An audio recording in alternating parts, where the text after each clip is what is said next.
episode of the Chiefs.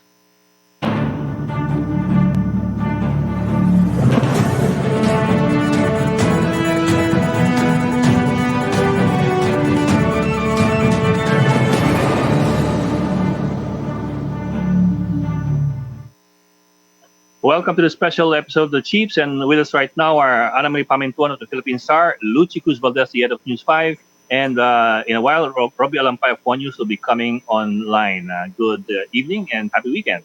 Good evening. Malapit-lapit na week. Napansin mo ba? Christmas colors tayo. Oo nga, Christmas Kayong dalawa. kahit pa paano masaya yung kulay. Dapat nag-gold. Akin na pa yung topic natin ngayon, no? In the previous weeks kasi we've been worrying about virtual classes. Now we're also worrying about virtual weddings. Oo nga. Interesting. June, bright. Patapos na pala, July na pala. July na. Tapos na, wedding month. Diba? Although it does wanna make you ask, parang wouldn't couples want to defer their wedding by a few months just so they have a regular wedding? Weird naman na nasa cellphone yung mga tao. Basta nag-aido kayo. Sa ilang taong ka ng kasal. Put yourself in the shoes of a man who's about to get married to his bride and tapos biglang na-postpone. Medyo masaklap yun, ha? Diba? Okay, let me put it this way. Do the women want to have a virtual wedding, or would they want to have the dream wedding that's a stereotype dream wedding that a lot of people would want to have, yung as in nakabongga lahat, tabi-sabis, and you have flowers, you have doves flying around, and you have Memorable yata. Load lang kailangan mo. Memorable kung ngayon ikakasal, di ba? Parang yung ibang mga nanganganak during the pandemic, dumadami daw yung pinapangalanan ng COVID. Ewan ko. Ano ba naman? Ewan ko kung totoo. Well, may ganung report earlier in the... Well, that's better than pandemika. But may mga ganun talagang tao kasi after 9/11 naka-interview ako ng isang pamilya sa Tarlac. Pinangalan nila yung anak nila na Bin Laden. Oo, kaya nga eh. May mga ganun talaga. Pilipino pa to, hindi man lang Pakistani o Afghan Pilipino to. Anong connection mo? Taga-Tarlac ka pa. Di interesting kayo. Di pasok na natin siguro yung guest natin. Sige. Okay, let's bring in our guest. It is Dean Soledad Deriquito Mawis. Dean Soledad Deriquito Mawis is an expert on family law and the Dean of the Lyceum of the Philippines. Yes. Dean Mawis, good evening and thank you po for joining us. Good evening po. Hi, attorney. Hi, Robbie. How are you? Dean, I don't know if you could hear what we were talking about kanina. There's this proposal in Congress. I think it's RA 7042 to allow virtual weddings. Thankfully naman, hindi naman kailangan na virtual din yung mag-aasawa. Nung una kasi akala ko pati mag-aasawa magkahiwalay eh. Hindi naman pala ganoon. Yung officiating or solemnizing officer lang, tsaka yung guests and witnesses, yung naka-virtual. Pero nasa isang lugar pa rin yung mag-aasawa. Dapat naman kasi, di ba? I mean, yung pwede sabihin social distancing, mag-aasawa nga sila eh. But I'm wondering, is there really a need to amend the family code or to amend any law? And is there really a need to put this in place? Yes, there is a need to amend to allow virtual weddings. No? Kasi ang virtual weddings is not a place. There is no legal place in contemplation of law. We have to amend actually Article 3, of the Family Code in relation to that Article 8 also of the Family Code. Because in the Family Code, Article 3, it says that a marriage ceremony which takes place with the appearance of the contracting parties before the solemnizing officer and their personal declaration that they take each other as husband and wife in the presence of not less than 2 witnesses of legal age. In relation to that, merong Article 8, and that is the marriage shall be solemnized publicly in the chambers of the judge or in open court in the church, chapel, or temple, or in the office of the consul general or vice consul, as the case may be, and not elsewhere, except in marriages contracted at the point of death, yung tinatawag nating marriage in articulo mortis, or in remote places, or where both of the parties request a solemnizing officer in writing, in which case the marriage may be solemnized at a house or place designated by them in a sworn statement. So it is very clear from the law that the formal aspect of marriage, and that is the ceremony itself, must be conducted or fulfilled in a physical location. And the internet, as I said earlier, is not a place or a Okay. legal entity. Attorney, Attorney, bakit ganun ka-detalye yung yung law? I mean, bakit ganun ka-specific? Meron pa marami bang fake na, dahil ba marami bang fake, maraming sasabihin ko nga, Attorney, pagka pala abogado nag-define ng marriage, talagang nawawala lahat ng romansa, no? Parang contracting parties. Ang dami-dami. Parang kontrata talaga. It's a contract. This is what you really call a marriage being a piece of paper. But at the end of the day, Bakit ganon? Bakit? kasi may requirements kasi ang batas, meron tayong tinatawag. Para maging valid ang marriage, may essential requisites at formal requisites. So pati yung formal requisites, saan ka kinasal, sino ang magkakasal sa'yo, yan, depende yan sa batas ng lugar kung saan ka kinasal. You know, for example lang ho, ang tanong is, kunwari nasa Amerika, meron silang batas sa Amerika allowing online marriages. Valid ba yun dito sa Pilipinas? The answer is yes, because that's just a formal requisite, and the formal requisite pursuant to Article 17 of the Civil Code will have to be governed by the place where the marriage was contracted. Yeah, Attorney, I just wanted to ask if you make a distinction between online, and then online, of course, specifically refers to this platform, but you separate that from the concept of remote. I mean, has the concept of remote never been contemplated by the law? Just as an exercise, I can imagine paano kung yung OFW ikakasal, pagkatapos for some reason hindi siya nakauwi, na-strand siya. Then has this never been contemplated, or has this never been applied even prior to the internet? The only concept of remoteness, as recognized by the Family Code, was made in relation to the issuance of a marriage license, not with respect to the formal requisites of marriage, at ito yung pagkakasal. Hindi yan na-contemplate. Nung panahon kasi na to, hindi naman siguro naisip na posibleng mangyari to. Yeah.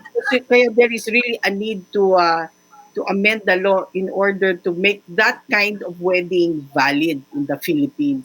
Kasi but maybe that brings us to something that, I think even basic layman and pati ako, what's the difference? If you get a marriage license, anong pagkakaiba nun sa pagkakasal? Okay, ang marriage license kasi is a license given by this is the way the government or the state, participates in the marriage. When the state issues a marriage license, technically, ang sinasabi, you have the legal capacity to contract marriage. It is only for legal capacity. I see. Okay. License lang. Okay. License. Parang lisensya ng kotse. Lisensya pagmamaneho. Pwede ka magmaneho, pero pwedeng hindi ka nagmamaneho. Kasi ang mahirap sa konsepto ng kinakasal ka via the internet, saan ka kinasal? Okay. But you're saying the law has contemplated that. In fact, there has been a practical application of that Only with regards to applying for a license. Marriage license. Not necessarily for consummate. Okay, sige. Yes. Attorney, you mentioned meron sa US. Ano yung batas na for allowing online marriage? I used it actually as an example. Let's assume that there is in the US. Magiging valid ba yun? Wala pa no? So, wala pa. Sa pagkaalam ko, wala pa. Attorney, di ba prerequisite din for a marriage to be consummated through sex? So, paano yung mag-virtual? Wala namang virtual. Okay. Yung pong Pwede pagkakaroon ng makapagawa. sexual relations, hindi po yan isa sa essential requisite of marriage or even formal requisite of marriage.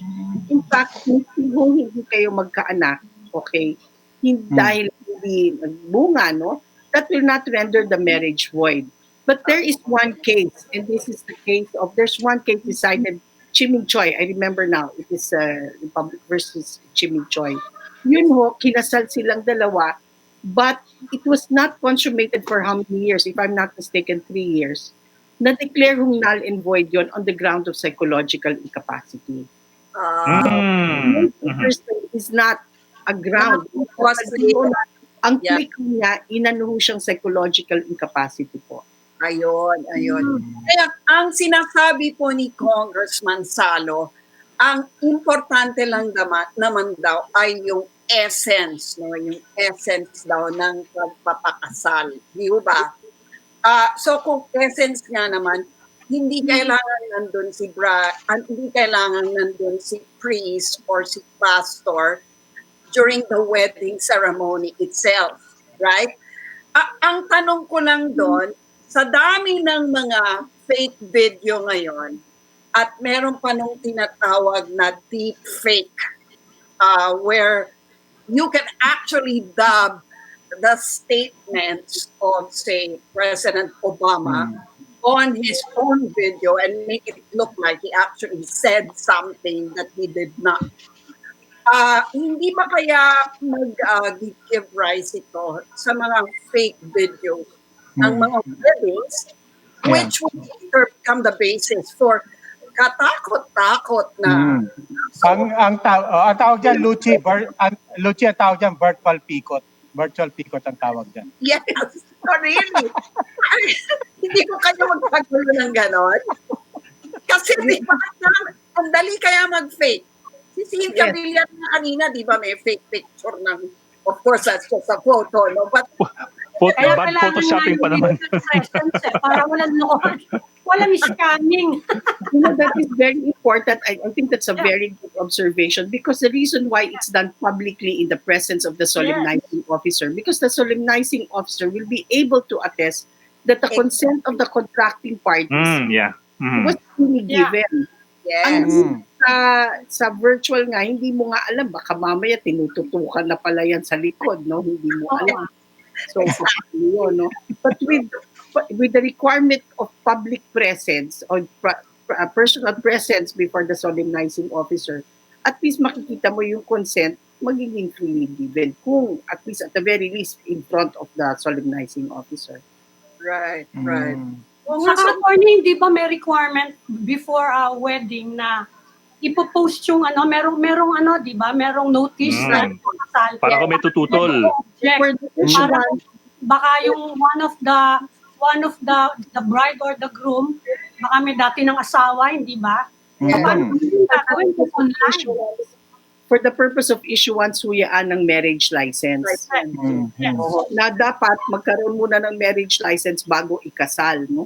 So the marriage license will have to be issued, and the marriage license will be issued if you comply with all the requirements. At isang requirement dyan, yung tinatawag na natin yung CENOMAR, no? Certificate of No Marriage.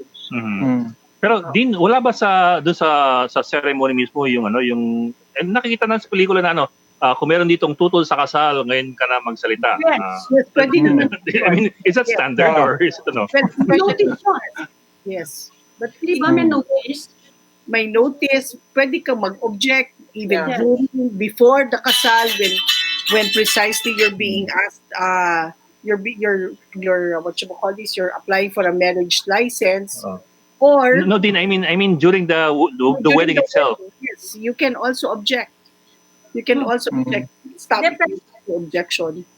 Pero di ba, attorney, pagka-judge, pwedeng dalawa lang yung witness, tapos yung bride and groom lang, tsaka yung judge, di ba? Opo, sa batas ho, talaga yung talaga, ang witnesses lang dalawa. Yes. Not less than 2 witnesses of legal age. Madalas sabihin, pagka ho, 10 na yung sets of ninong-ninang, ano na yun? Fundraising na yan. Fundraising na. pero attorney, di ba? Yun naman ang advantage kung virtual. Sa virtual, ang dami mong witness. Libo-libo kung talagang sikat ka, ang daming pwede. But I want to go back to the concept of venue. Why is venue so important? Is it just a matter of knowing the jurisdiction of where your marriage took place? Why is venue so integral to the institution? To my mind, venue is very important because number one, it will affect, of course, the solemnizing officer will be able to see whether the contracting parties have given their consent freely and voluntarily. Okay. Secondly, for purposes of jurisdiction, like for example, okay, kunwari ho, yung consul pumunta dito sa Pilipinas, under the family code, pwede nga siya magkasal, pero dun sa stasyon ho niya, no? Between Philippines, umuwi siya dito. Wala technically siyang authority na magkasal. Well, of course, there's an exception that if one or both of the parties believe in good faith that the solemnizing officer has authority, then the marriage is valid. But ang point lang ho kasi ng kailangan na merong lugar kung saan sila kinasal. Pwede kasi mismo saan pwede siya ikasal, no? Yun lang yung problema because the internet is not a space. There should be communication. Yun lang yung sinasabi so that people can go there, the solemnizing officer, the witnesses, at saka ho yung contracting parties. So, what pursuing that question on the venue? Halimbawa, maapektuhan din yun if you want a divorce, di ba? Kasama po yun kasi tayo na lang ang walang divorce, no? Ma'am, that's another importance ba of specifying the venue of the wedding. Not the jurisdiction, basically. It has no impact because when you speak of divorce, no? Okay, parang ganito, kung sa Amerika ho kayo kinasal, pareho ho kayo Pilipino, doon may divorce, dito ho wala. Ibig po bang sabihin pwedeng na mag-divorce? The answer po is no. Because when it comes to family rights, duties, your status, it will be defined by your nationality law, and that is Philippine law. So kung sa Amerika po, doon ako nagpakasal, pero dahil ako'y Pilipino, sa Pilipinas wala hong divorce law, hindi ho ako pwedeng mag-divorce. Ganon. Kasi kung saan kayo ikinasal, that goes into the form and solemnities of marriage. But when you talk about the essential, your family rights, status, and duty, nasa Article 15 naman ho yan ng CPT Code, ang basihan ho natin is nationality law. Yun naman. Attorney, ang tanong ko, no, if you were to craft a bill, no, and I suppose you've read the bill of Congressman Salo, how can you craft it so that it stays within the constitutional requirements and still remain acceptable? Okay, to begin with, do we need that? That is my first question. Because if we're talking about social distancing, so you have the judge and two contracting parties and two witnesses, isama ho nyo siguro yung parents. Okay? So you have at max will be 1, 2, 5, to 9. You can very well observe social distancing. Now, if you want other people to watch it, okay lang ho, stream na lang ho natin sa Facebook. Right. Una kong tanong ho is there really a need? You can, in fact, you can even request, in writing that it be conducted in your house. If ang kakasal naman po ay, let's say, ay mayor o kaya ho sa judge, pwede naman ho, lalo na ho yung mayor, pwede naman ho lumabas ho yan sa opisina. Sabi nga ho sa isang kaso, kung hindi naman dyan sa jurisdiction, it is an irregularity, but it will not void the marriage. Because it is irregularity kung saan physically kinasal, tapos yung pala nasa labas. So yun ho yung una kong tanong, is there really a need to amend? No. There is a need to amend. Ako, I think the physical presence pa rin ho kasi ng dalawa, at saka man lang yung solemnizing officer. Kasi kailangan makita ho ng solemnizing officer that these people are given their consent really. Different when you're not in front of the solemnizing officer. Yeah. And then you can have your witnesses. But again, the reason why you have witnesses is precisely for the witnesses to see for themselves. These people are giving their consent freely and voluntarily. Yeah, So I but bottom line, attorney, is there will still have to be a minimum requirement and a minimum condition for people to gather, whether it's 2 people or 3 people or 5 people. yes, Diba? sir. I think this bill was considered because, or somebody thought of this because they're looking at the abnormal situation right now, when Yes, literally people can't go out. But yes, even when people can go out, there will still be a certain minimum requirement that you will yes, need, di ba? yes. Yes. Because the problem actually with virtual weddings is how sure are we, like what you pointed out earlier, that it's really them. Okay, that Okay. it's not another person. Because you can Okay. do Yeah, specific. attorney, let me turn the question the other way around. Nung ECQ, at the height of ECQ, na talagang stricto, na walang aalis sa bahay, dyan lang kayo, it would really have been impossible Correct. given the law, Agree. di ba? Agree. Agree. Agree. Okay. You cannot. You really cannot have Mm. a marriage solemnized because you're not allowed to go out. Okay. Yeah. Pero under those Pero circumstances, kung ilang linggo lang naman I mean, kung ilang linggo, ilang buwan lang naman, I think love what's can up wait. you, hintay na lang. Love can wait. Eh, ito, It was attorney, kung, grow fonder, sabi niya. If you really love me, you will wait. That Ako Oh, hindi di ba? ko hindi Ayun, ako oh. pwedeng. Eh, Anong viable alternative kaya? Yung mga nagmamadali talaga, nagmamadali. Gusto nila ng distance wedding. Ano Yung kaya mga pwedeng live-in na, alternative? yung mga live-in na, magkasama na sila sa bahay. Let's say, 4 sila sa bahay, yung dalawa magkasintahan, ikakasal na. Kung yung pari lang ang virtual, yung pari lang ang remote, is that valid? not valid because Hindi pa rin. remote Kailangan. yung Mhm. virtual wedding talagang sa the way the law is crafted Mhm. now, hindi mo talaga pwede. Okay. Sobra. Wag nyo na Kahit kasi naman pilitin. Pinipilit nyo kasi. Sinabi na nga ni attorney, hindi pwede. Hindi kahit live stream, ang dami-daming witness. Nakaka-teleconference nga yung ang dami-daming congressman. Eh di nakikita nila kung totoo yun o hindi. Actually po, pwede basta may bataso. If that will become a law, then that will be all right. Actually, I don't see, as long as there are safeguards, talagang yung dalawang yun really take each other as husband and wife and they declare it before, witnesses, the solemnizing officer, then we have no problem. Kung alternative mode siya, attorney, kung alternative mode, kasi baka may lalo yung mga bata, baka gusto nila yung ganyang klaseng wedding. Will you be in favor of that? As an No. alternative I'm mode? sorry, but I'm very traditional. I still would like to walk down the aisle, and change my IDs before a solemnizing officer. So, Attorney, kasi yung mga lalaki yata ang nagtatanong kung pwedeng virtual eh. mas matipid kasi, no? Hindi yung mga bata, baka gusto nila yung Naka-Amerikana tapos naka-shorts sa lalim, di ba? Okay, they're from all over the planet, makakapanood yung mga ganon. Yeah, they can do that. Pwede naman eh. Kaya lang dapat nga yung pare tsaka silang dalawa nandoon. Basta yung tatlong yon. And the two witnesses. And the witnesses. The witnesses, miski 5. I mean, hindi naman yun eh. 5 lang, ang lalayo na dyan. Tig-isa silang kanto ng kwarto. Pwede.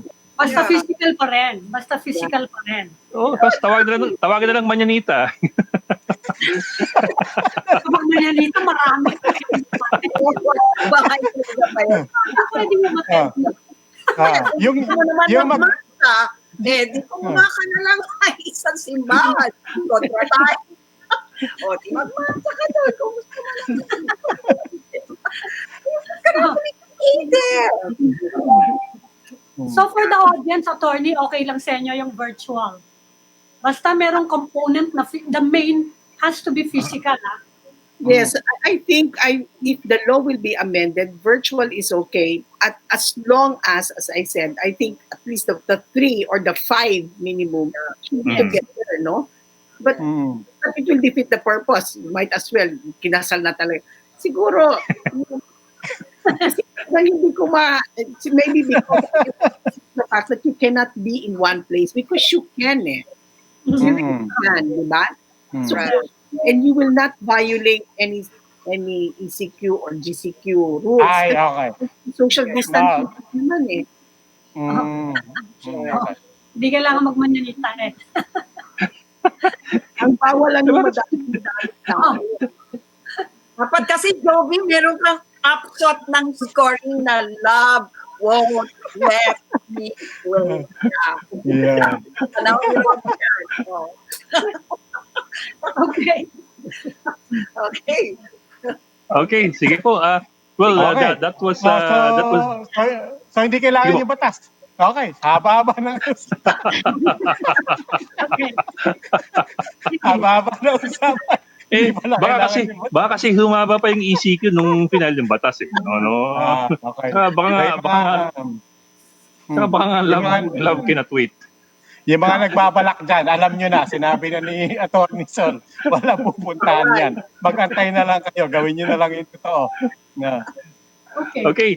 Dean Soledad Mawis, maraming salamat po for joining us tonight. Thank you. Thank you. Thank you, Dean. Bye-bye. Okay, we'll just go into a gap, so please stay with us.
Welcome back, the Chiefs, here on One News. We are now in the final stage of our episode tonight. We're talking about a proposal to have virtual marriages.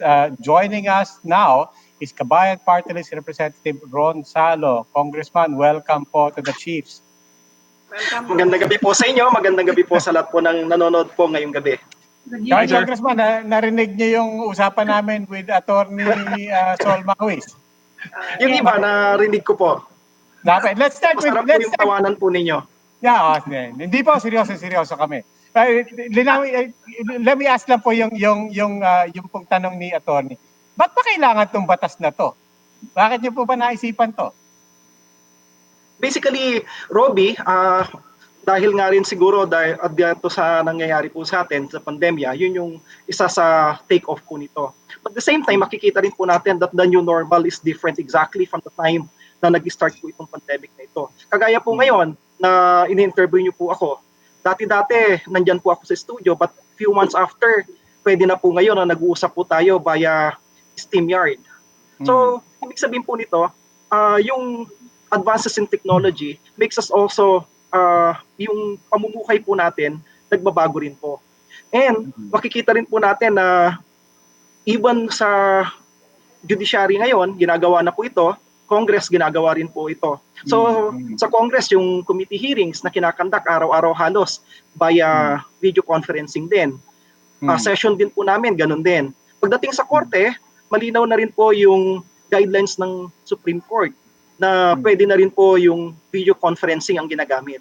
So yung webinar, pati sa inyo ngayon na ginagamit po ninyo, nabanggit po nga kanina, basically this is now the new normal. So I suppose kailangan ding sumabay yung batas po natin related po sa contracting a marriage sapagkat itong batas na po natin would only require or actually requires physical presence ng lahat.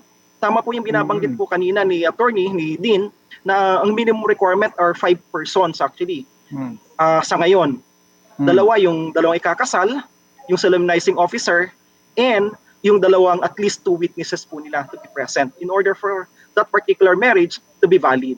Dito sa pinopropose po natin, ang sinasabi lang natin for as long as the two, yung dalawang ikakasal, present po sila physically together, then pwedeng remote po yung magkakasal po sa kanila, pwedeng remote din yung mga witnesses po nila.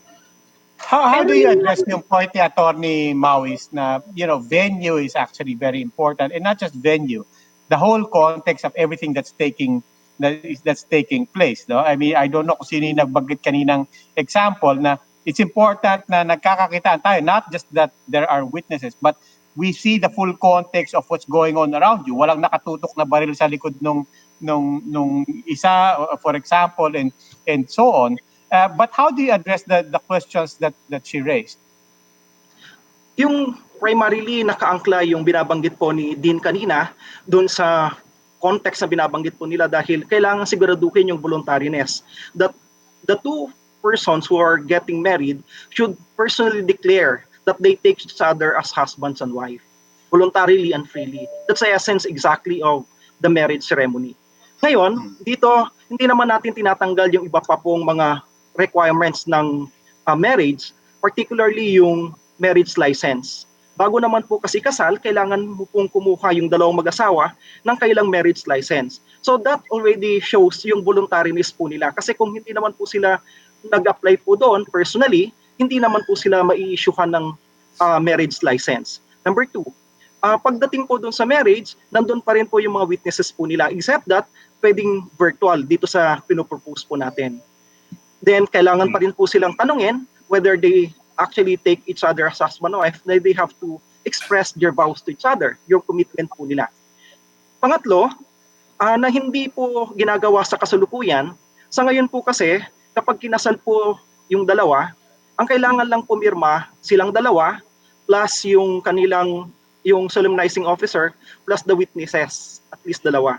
Then isasabit na po yon sa local civil registrar for registration. Pero dito, dinagdag po natin na bago nila irehistro po yon, kailangan po nilang ipanotaryo sa isang notary public. What does that mean? Kapag pinanotaryo po kasi natin, kailangan ina-attest po natin the due execution of that particular piece of document. And number 2, that they actually entered into that particular marriage voluntary. Pero kung ano po, if I may, kung yung marriage license and yung pagnonotaryo, they're not necessarily guaranteed that voluntary yung at nagpresenta yung dalawang magkokontrata kasi di ba ang dami nagrereklamo na niloko sila o kaya peke yung marriage license nila. Pangalawa, ang dami nagnonotaryo na never nakita ng abogado. Yes. I suppose, Ed, yan yung sa practice siguro, yung binabanggit po ninyo. But in legal, ang kailangan nga po talaga, ang sinasabi po ng batas, personal din yung application. So, ngayon, kung may nag-violate po doon, then I suppose may karampatang parusa po yun, kung di sila nag-apply personally. Number 2, yung binabanggit din po ninyo, pagdating po sa notarization, ang requirement din po ng batas, at requirement po sa lahat po ng abogado, kailangan personally mag-appear. That's the reason why ako rin po, abogado po ako, nag-notaryo rin po ako, I never notarize any document unless and until I personally see the person who executed that piece of document. So ito yung sinasabi po natin. These are the other safeguards, which this particular notarization is not actually present as of the moment. So ang kailangan lang pumirma yung solemnizing officer. Pero dito sa sinasabi po natin, ang kailangan pa nilang i-attest yung kanilang document na pinirmahan. Kung magpa-personal appearance rin lang sila sa notaryo or sa ba't hindi na lang sila mag-personal appearance mismo sa wedding? It doesn't make sense na ang pinapa-virtual nyo ay yung mismong seremonya na hindi lang siya legal, kundi meron siya yung tinatawag nyo na essence, no? Doon mo nga makikita. And yet, maglalagay ka ng additional requirement naman na kailangan ng personal appearance sa notary public. So, doesn't that defeat the purpose of a virtual marriage? Kung meron din namang personal risk involved in appearing personally, diba, physically in front of notary public, how is that different from just personally appearing before a priest or an officiating officer? Diba? Okay. That's a very good question, Ms. Lucci. Pero ang sinasabi po natin dito, we want to give options to the people. Na choice din po yon basically na ikakasal. Kung gusto po nila virtual, then they should be given that particular option. Number two, yung binabanggit po ninyo, particularly ngayon sa pandemic, isa sa mga primary reasons kung bakit na-cancel din po yung mga kasal dahil yung magkakasal ay usually senior citizen po sila. So mas mataas yung risk on your health. Number three, kayong pagnonotaryo, pwede po nilang gawin yon anytime din. So kung kailan sila po pwede nilang puntahan po yon. But oftentimes kapag sa pagkakasal, kailangan mong siguraduhin that everyone should be present physically as of the moment. Iyon yung po yung batas. Ngayon, yung binabanggit nyo rin po, ano naman exactly, bakit kailangan pa nilang piliin yon? I suppose that should be an option that should be given to the contracting parties, those people who want to wed.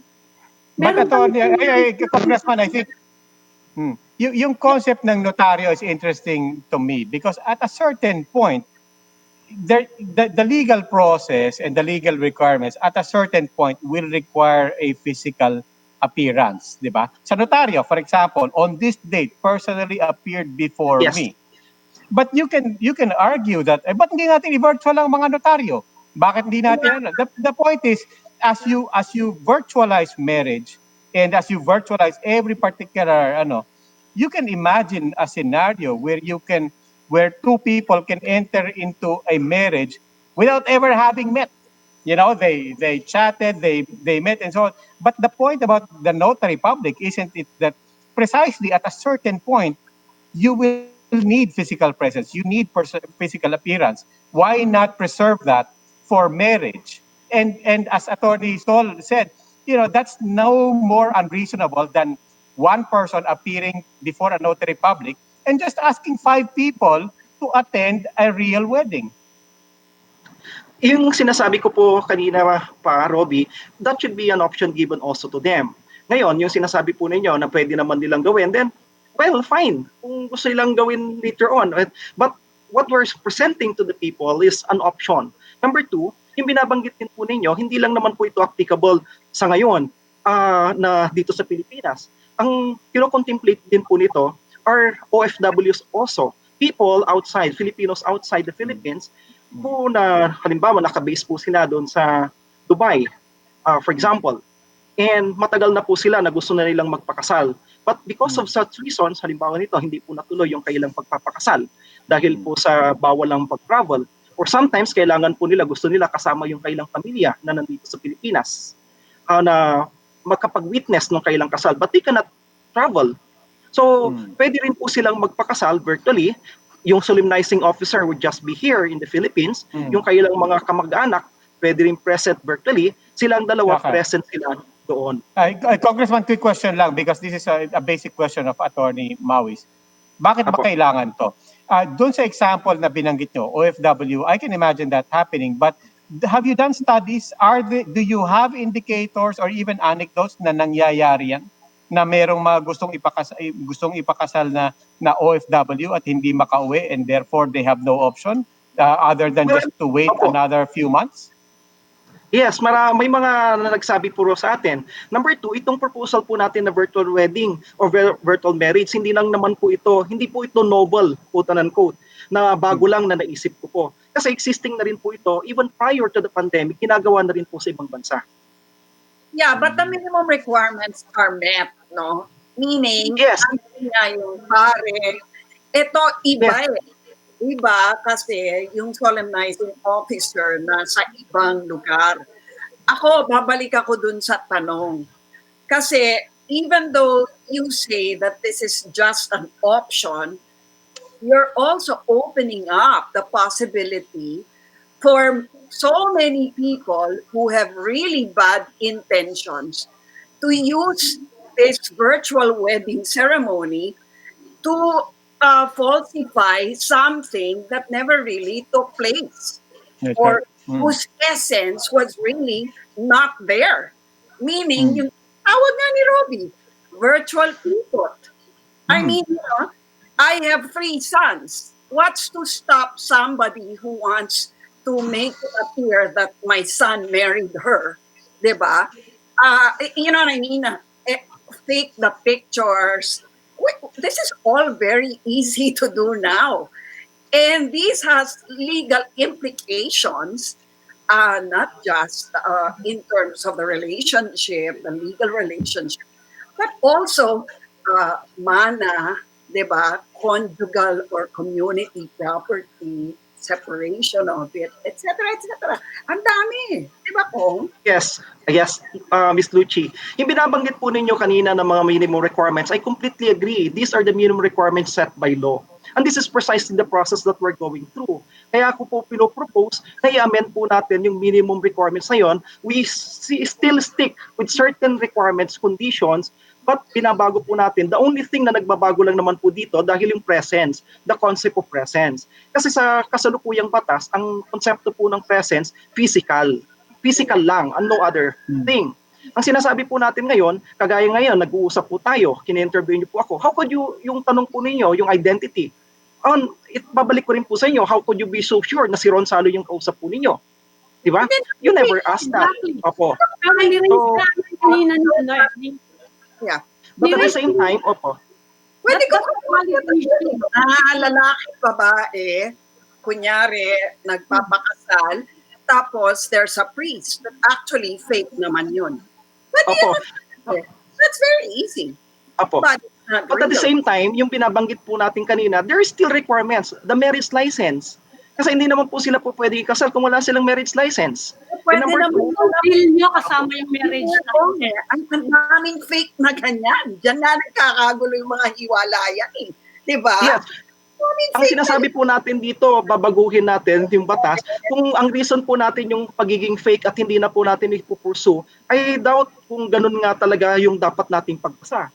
Hindi ba dapat i-address natin yung tinatawag po natin na fake? Ano ba yung mga condition, ilalagay natin pa ng mga safeguards? Ngayon, kung makapagbibigay po kayo ng other safeguards na pwede nating ilagay, so be it. I will greatly appreciate receiving all of those.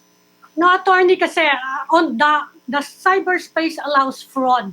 It facilitates fraud in everything, all transactions. You were talking about OFWs na matagal na magkakakilala. Paano yung nag-meet lang online? Diyan pa lang sa meeting online, ang dami-dami na diyang nagkaka-peke-peke yung mga identity. How do you ensure na itong si ganito at si ganito? Tinanong na din namin to kanina which was part of her concern. Paano kung may asawa na pala dati si prospective groom, si prospective bride, hindi pa pala maayos yung previous marriage? Paano yon? How do you ensure na walang fraud, hindi magagamit yung online wedding for fraud? Yung tanong po ninyo exactly, yung concern po ninyo, ma'am, basically, kare-pareho rin po yan concern ngayon. Yung sinasabi ninyo, paano kung may fake license po siya? Then, it's the same. Ang sinasabi lang po natin, ngayon, physically present. Diba? Requirement po daw. Merong several, I think 2 weeks, no, na notice for people para makapag-object dun sa wedding Di ba? Meron bang ganon sa bill nyo? Paano yung virtual opposition or virtual warning para hindi matuloy ito kung sakasakaling may problema yung wedding na yon, yung couple na yon? Yung particular matter na yon, ilalagay po natin sa implementing rules and regulations. Ang pinopropose ko lang pong i-amend, the minimum. Ngayon, those particular safeguards, yung binabanggit ko nga rin po kanina, they can be trashed out in the implementing rules and regulations that would be discussed later after the bill becomes law. Or pwede rin po kapag pinag-usapan po ito sa Kongreso, kapag may mga ganong idea na kailangan lang pong ilagay sa batas mismo, then we're open to those. Are you familiar with canon law? May ano ba to? Meron ba kayong link to weddings since we're predominantly Catholic Meron bang, are you tackling weddings in church? Anong magiging impact neto sa church weddings? Wala po. Kasi basically, ang sinasabi lang po natin, yung legality. Ang sinasabi lang po natin kasi dito, na kapag kinasal po sila virtually, then we should accord that legal effect. Ibig sabihin po noon, hindi po siya null, hindi po siya void. At hindi rin po siya voidable. Ang sinasabi lang po natin, na bigyan natin ng opportunity yung mga tao, then kilalanin natin as legal. Ngayon, kung bawal po sa kanilang pananampalataya, paniniwala, then kinikilala po natin yun. We're not imposing to anyone. Kung bawal po pa rin po sa Catholic Church na mag-adapt po sila ng virtual wedding, kikilalanin po natin yon. This is not an imposition. This is actually, we're just expanding the space and providing opportunities and options to our people, then bahala po sila. Ngayon, kung doon sa magkakasal po sa kaila, okay lang naman. O okay lang naman kay Mayor na virtual yung pag-conduct niya ng wedding sa kanila. Or sa mga pastors, okay lang sa kanila, then so be it. It's an option. But hindi, it's never an imposition. Ang sinasabi lang po natin, na kapag kinasal po sila through that particular means na virtual, then that should be accorded legal effect. Anong sentiment sa House of Representatives? Does it have a widespread support? Anong feeling niyo sa mga colleagues ninyo? Kakafile lang pa po natin, so hindi ko pa po, at ngayon kasalukuyan po recess po kami, pero ongoing yung mga hearing. So basically hindi po ito yung masyadong na pagtutunan pa ng pansin. Tingnan po natin, pagbalik po namin sa Congress, kasi i-refer po ito sa committee, titingnan po natin kung it will merit the support of the members of the House of Representatives. Okay, Congressman Ron Salo, we'll just pause for a break now. Don't go away, the chiefs will be back.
Welcome back to the Chiefs. We continue our conversation with Kabayan Party List Congressman Ron Salo. Congressman, medyo mag-iba lang ako ng topic kasi marami talagang maiinit na ngayon eh. Magtatawag daw si Presidente, Malacanang is planning to ask for a special session to discuss part 2 of Bayanihan to Hilas One Act. Sa tingin nyo matutuloy ito? Ano sa tingin nyo ang dapat masama doon? Or are you in favor of this? Kasi yung iba sabi, mag-accounting muna ang gobyerno kung paano ginawa yung Bayanihan to Hilas One Phase 1. Anong tingin nyo sa proposal na to? Sa akin, sinusuportan ko po na magkaroon po ng special session. Anyway, although medyo malapit na rin po yung pagbubukas po ng Kongreso, pero kung magiging mas mapabilis para ipasa po natin itong Bayanihan 2, then we'll definitely support it kung ito'y makakatulong sa mga kababayan po natin. Well, definitely maganda rin po na sinasabi po nila na magkaroon po ng accounting, pero hindi naman po ito hiwalay na usapin. Pwede na naman po natin pinag-uusapan yung Bayanihan 2, but at the same time, nagbibigyan ng accounting po yung mga agencies of the government on how they spent the money that was allotted to them. Yung stimulus package, sabi ng Department of Finance, wala daw tayong pera eh. Are you supporting that as well? Yung bill to provide a stimulus, economic stimulus? Opo, kasama po ako doon sa sumuporta po noon. Pinasa po yun sa House of Representatives yung Arise Bill. Although Yes. medyo aminin po natin na mataas nga po talaga yung pinupropose po doon na budget. Basically sa akin personally, ang pananaw ko po doon, mas maganda nga po talaga kung mas malaki yung ibibigay na budget ng ating pamahalaan support. Opo. Congressman, But- nabanggit niyo yung Arise bill. Did you mention that just now? Yung Yes, Arise yes. bill. Now, this is separate from the stimulus package. And from what I understand, the Arise bill, which was just passed on third reading, is also basically to try to save some businesses, especially emerging. But is it true that Congressman inserted a provision essentially to suspend the Philippine Competition Council for a period of 6 months to 1 year? Hindi ako mahaba po yun makapal po yun. Hindi ko malala exactly specific provision kung mayroon pong nakalagay po na gano'n. Nonetheless, yung Arise Bill po, yun po yung stimulus package na version po ng House of Representatives. But of course, yung Senate din po, may separate po sila. Ito yung Bayanihan 2. And dahil sinasabi po, I understand ng Department of Finance na ito lang yung kakayanin ng ating gobyerno, then I suppose that's the reason why ang pag-uusapan po ng House of Representatives would be the Bayanihan 2. Yes, but I'm seeing some posts on Facebook right now, and somebody just sent me a copy of the Arise bill. And yung sinasabi nila, I personally have not read it yet. But if it's true that there is a suspension essentially of the PCC, ostensibly to allow, I would presume, bigger businesses to come to the rescue of smaller businesses. But if essentially it will suspend the PCC, are you for that? Even temporarily, 6 months to 1 year? Yes, personally. Kasi ang primary aim naman po natin ngayon is to salvage our economy. Paano po natin ma-stimulate yung businesses in order for them to start. Yes, but the primary aim might be very, very different from the ultimate effect. I mean, if you may have the primary aim, aren't you afraid that the ultimate effect is basically for 6 months to 1 year, free for all, for companies to start acquiring other companies and essentially after 1 year, develop monopolies in certain sectors? But nonetheless, sa tingin ko po kasi doon, ang unang-una nga natin na objective ngayon is to salvage them. Kung yun yung makakasalba po sa kanila in order for that particular company na mabuhay, and at the same time, yung mga employees po nila na tuloy-tuloy pa rin na magtrabaho, then I'm for it. Then later on, we can always ask. Okay. I'm sorry, Yes. let me just get that. Yun yung stand ko. Correct. Your stand is if it takes a monopoly, if it takes the creation of monopolies to save businesses, you're for it. Yes. Kasi at the end of the day, ang kailangan mo muna ngayon, ano ba yung immediate na pangangailangan ng bawat isa po sa atin ngayon? But why need to not? survive. But why suspend the PCC? Why not just let the market take care of itself? I imagine there are a lot of businesses that can help other smaller businesses or even acquire them. But why suspend the PCC? Ang lumalabas ng laman dito, pre-PCC yung kalalabasan po natin. And nakita rin naman natin doon sa pre-PCC, I suppose, maayos pa rin naman. Then, pumasok po yung konsepto ng PCC para mas magpagandahin. But nonetheless, let me stop you there. Pinasok yung konsepto ng PCC precisely because there were things to fix. Precisely because there were things that needed to be controlled. Hindi pinasok yung, I mean, if I'm reading it correctly, di ba? Kinreate yung PCC, hindi para paigtingin at pagandahin ang mergers and acquisitions. Ginawa ang PCC precisely to regulate these things. Yes, para i-regulate. Ngayon, ang sinasabi po natin, alin ba yung unahin po natin? Bubuhayin yung mga kumpanya at hayaan na at magkaroon ng opportunity yung mga tao na magkapagkaupuhanan nila ng kabubuhay nila o i-regulate quote-unquote yung kanilang pagkilos at paggalaw. Sa akin, pupuntahan muna po ako. Yes, Robbie. Sa akin, ito yung sinasabi ko. Ito yung stand ko po. You may disagree with me. But of course, ito rin naman ay pinag-uusapan at alam ko naman na hindi ito pinasa rin ng Senado. Ito yung version ng House of Representatives which we agreed kung nandyan nga po talaga yon. But nonetheless, ang sinasabi ko, personally, ang stand ko, ay hayaan natin na magkaroon ng regeneration yung ekonomiya po natin because this is the most immediate. Kasi anong issue po ng i-regulate natin kung nawala na nga po yung mga i-regulate dahil nangamatay na yung kumpanya? But isn't that a false dichotomy? Basically saying choose between the PCC or saving the small business. It seems like a false dichotomy because I don't think that that having the PCC there necessarily stops the wealth of so many other businesses from intervening and investing and getting where they think their money can help or make more money. There's nobody saying that. Everybody's just saying that the PCC is there to stop potential abuses from the big fish and the bigger players that could end up creating a monopoly. At the end of the day, sinasabi mo naman, hindi naman permanent yung suspension. So pagdating naman later on, kapag bumalik na sa normal, then kasama na rin po sila doon, then you can always apply those particular regulations. So After it's 1 just year. momentary It might be too late. in order for you to be able to address the immediate concern. But by that time, it might be too late, and Yeah. some police may have been established. Plus, if you allow that to happen, it actually defeats the purpose because really, with mergers and acquisitions of bigger corporations, baka magkaroon naman ng retrenchment. Yun nga sinasabi ni ng Gabriela, no?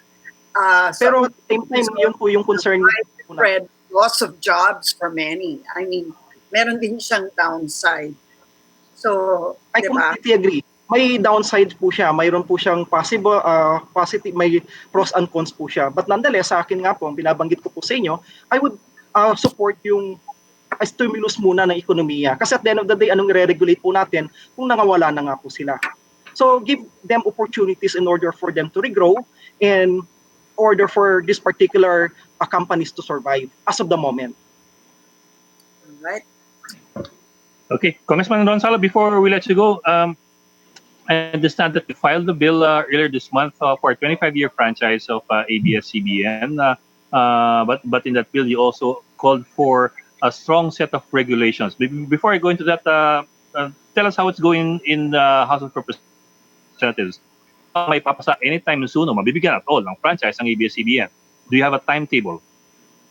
So far, ang instruction lang, guidance lang po kasi sa amin, hayaan muna na magkaroon ng hearing fairly and objectively dun sa mga concerns that are being raised against nung dun sa franchise as well as those dun sa mga four. So yun po yung pinag-uusapan pa lang po ngayon. So basically yung timetable, hindi po ako privy dun sa timetable.